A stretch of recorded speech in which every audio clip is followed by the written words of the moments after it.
assault and batteries, but my trunk stay ever ready. Assault and battery, if you scared, all right, you today's never gonna ready. be Merch Mania, the return of everyone's favorite Merch Mania videos, now Summerslam edition. Finally got to attend a Summerslam, and to be honest, I'll keep this short, but the weekend turned out a whole lot better than I expected it to be. I know going into it, I was kind of like, whatever, you know, just the way the product's going, but then once you're actually doing everything, the access, the wrestler, the hotel access, everything from that to the shows, it's like, it wasn't that bad at all. And the show itself was fine, but I think the experience itself, experiencing access that's not WrestleMania, having the event in Toronto, just made it a whole different experience and a good one on top of that. I liked it. I actually enjoyed it, and I'm glad I didn't sell any of my tickets. Today is Tuesday. I'm not going to be attending SmackDown, but I am going to go through everything that I got. My weekend started on Friday and finished obviously yesterday, Monday. So before I met Triple H and Stephanie, I had a VIP for that. That was my weekend was supposed to start on Saturday with the Daniel Bryan one, but I ended up getting Triple H and Stephanie for their Connor's Cure meet and greet. But before that, I went to the merch store. They have the Superstore, a very, very small Superstore, not so superstore. And I got just the generic stuff that I always get. SummerSlam shirt with the I was there on the back. And I forgot to get one for NXT. I don't even know how. I just honestly remembered now when I'm like, did I buy an NXT one? I'm like, no, I only bought 2 t-shirts from the Super Not So Superstore. So that was one, and I didn't get the NXT one. But this is definitely one of the more popular shirts of the whole weekend. It was the Raptors 2019, and then it says SummerSlam on the top, as you can see. And then on the back, this was actually from Drake's line he made for the Raptors winning. Just says, yeah, champions, Toronto Raptors. So it's cool. You have, like, you know, Raptors and WWE mixed together. And the whole show, the whole weekend was really a lot of, you know, inside Toronto stuff. You had Raptors references, Drake references. It was cool because you don't see that too often. And I guess now Toronto's known as, like, you know, the Raptors and Drake. So it works for me, I guess. Like I always do for all the accesses, I do the VIPs last because I'm guaranteed to meet them. Part of those tips and tricks. And I knew Natalya was going to be signing, so I got this, and I made sure to go to her line first. And the story behind this was when I met both of them, actually, at WrestleMania 31, I brought this figure with me on the first day, but they were advertised on the second day. So they showed up on the first day, I didn't have the figure with me, we were going the day after, and I'm like, you're supposed to be here tomorrow. They're like, I know, they changed their schedule, I'm sorry. I'm like, well, okay, sign the encyclopedia then. So never got a chance to meet them to get this signed so many years ago, but now Natalya signed there, and she was kind of looking at it. She was really popped hard for this figure. She's like, I haven't seen it in years, and it's really rare. And she's like, do you collect these? I'm like, yeah, like I'm kind of into it, classic superstars. And then she was just like, wow, this, like, it's gonna be really rare, you know, whatever. I'm like, yep. I'm like, just signed it, and then I asked her, I'm like, you put you know, something there for your dad, and she just put rest in peace Anvil with a heart, and then her signature there. So it's cool. It's complete in a way, but not complete in the way I would have, you know, obviously Neidhart's autograph would have been even cooler, but it's nice of her that, you know, she kind of put RIP Anvil on there. I just realized as I'm editing that I forgot to show what I got signed by Stephanie and Triple H. Obviously probably the biggest signing of the whole SummerSlam weekend. And me being stupid, I totally forgot to show the classic superstars, McMahon, Helmsley era. Signed by Stephanie, Triple H. And it also came with this little 8x10, which I didn't get signed. But people who didn't have anything to get signed, they got this. But yeah, stupid me. I don't know how I forget something like that. But yeah, there's that there. So that was the first day for merch. Second day, I'm not going to talk too much about what we did in between this stuff. I'm just going to show whatever I bought, and then I'll make another video talking about the trip experience. Saturday, I was thinking about there's a fast pass thing where you pay $600 Canadian to butt in front of everyone. They only made 25 of those. And when I came home Friday night, I'm kind of laying in bed at like 2 a.m. And that's when I knew that this trip was just like WrestleMania, because I'm here. I've been up for almost 20 hours.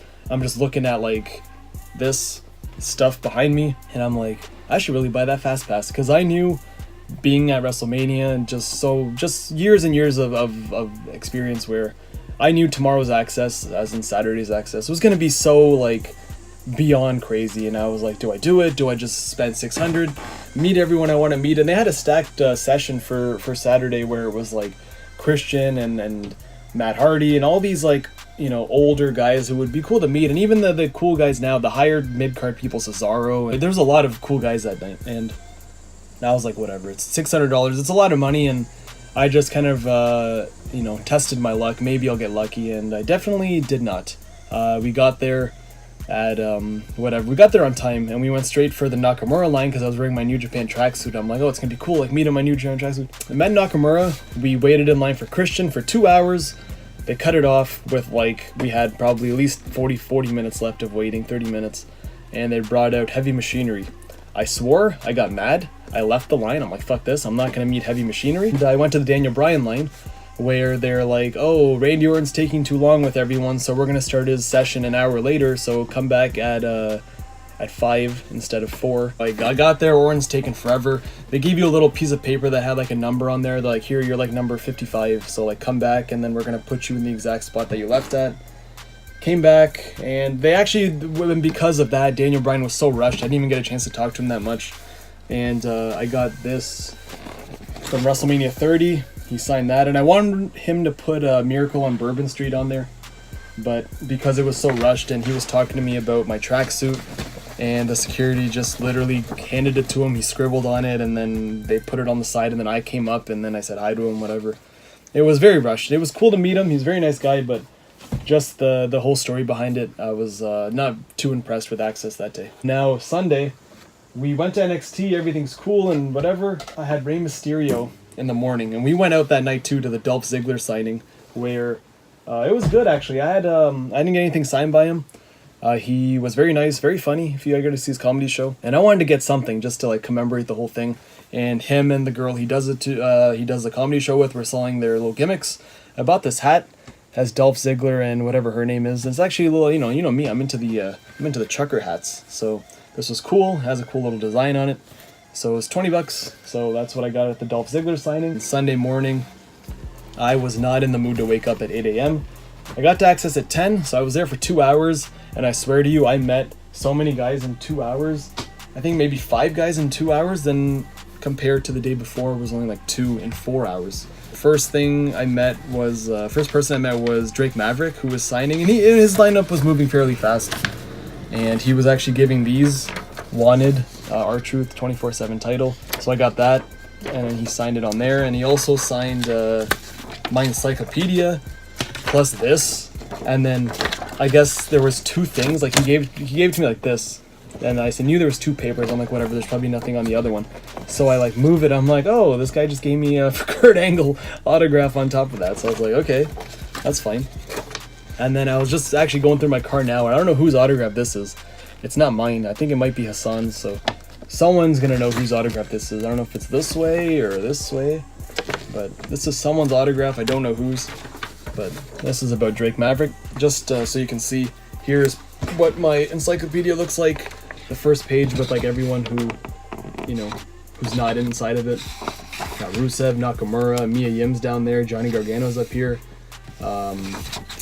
Ali's there, you have Dana Brooke, and just Zelina Vega and Andrade are actually in here too when I met them. But yeah, a who's who of people actually in this encyclopedia. And people ask me like, oh, why don't you get the new one? I'm like, dude, like I have Stone Cold Steve Austin, I got Roddy Piper, I got Jim Neidhart, I got, you know, Rey Mysterio now, which I'm going to show you. As you guys know, I have my Rey Mysterio mask, my Canada version. It might be a little dusty, a little dirty, but this, he signed it on the side when I met him for the first time in Miami, WrestleMania 28. But now I got the second mask, and I actually wanted him to sign it up here, but he just kind of took it and it's a big signature too, so I'm glad he kind of filled up that whole space. But when I gave it to the security, I was like, you know, let's just test the luck and see what happens, because the worst they're gonna say is, oh no, like he can't do that, you know, they're not gonna kick me out for it. But I gave her the stuff like this. And I was like, yeah, here, like, give this to him. She looks at it, she's like, oh, so he's signing the mask and the book? And I'm like, sure, if you want. Okay, so she just put it in front of him. He signs this, I'm like, okay, nice. And yeah, so I ended up getting Ray to sign, get this plus the book. The last thing Oh, so when we left Sunday Access, went back to the room, getting ready to go out to eat before SummerSlam, I see this poster, and I saw it on Instagram as well, and I'm like, this is actually a really nice poster, you know, get it framed, just kind of hang it up. Not even, you don't have to get it signed by anyone either, you just kind of have it, all the classic SummerSlam matches, and I'm sure everyone's seen it on Instagram or wherever. They're really cool, have all those famous matches on there, and just a nice little cartoon drawing, so. And I got a little wrinkles as you can see. I saved the best for last because what I wanted was something exclusive, you know, something really exclusive, and everything was apparently sold out, and there was 2 places selling stuff. It was Foot Locker, which was downtown Toronto, wasn't in the Superstore, plus the Superstore selling stuff as well. This is limited to 24, they said, and they said they sent 12 at the Superstore and 12 at Foot Locker. And they said the Superstore one sold out within like 10 minutes. Everything was gone. So I was like, all right, let's go to Foot Locker. Everyone said there was none left. So when we went there, I saw one like there, and I'm kind of like, okay, like let me see. And it was a display, and I'm like, I asked the lady, do you have any more? She's like, no, I don't have any more. I'm like, there's one over there. Can I buy that one? She asked her manager, and he said, okay, sure. So this was $130 Canadian. It's a SummerSlam ring, as you can see. With and actually on the top you can see that 16 out of 24. So this and this comes out, this little lid, and it's a snapback hat of Shawn Michaels versus Razor Ramon. Kind of cool, you know. Obviously I'm never gonna wear it. You know, I joked around with a lot of people that I'm gonna bend the rim and I'm gonna throw it on and maybe go running with it. But definitely the most expensive hat that I've ever bought in my life. $130 for this. But it's definitely just gonna sit in this thing the whole time. And actually it'd be kind of cool because I do have a figure of Razor and Shawn, and I might just kind of display them in here, like on each side, and eventually I'm gonna get this signed probably on the canvas, get Razor and Shawn to sign that if they ever come to Toronto, because I don't think I'm gonna be traveling with this big ass box. But this was the most exclusive, most rare thing I had, and I feel like that's where my collection's going now compared to where it was a long time ago. Getting things that obviously you can't get anywhere else, like even this, like how often do you think he's going to be giving these things away? And then like that poster over there is kind of cool, and this is amazing. And the Daniel Bryan banner. Just things that your typical fan won't have. That's what I kind of want to make my collection out of now. But that's pretty much it. That's my Merch Mania video, and of course the collector's cup of SummerSlam. Free refills, got a Pepsi. Still haven't washed it yet. A little bit sticky. I have to give that to my mom to wash.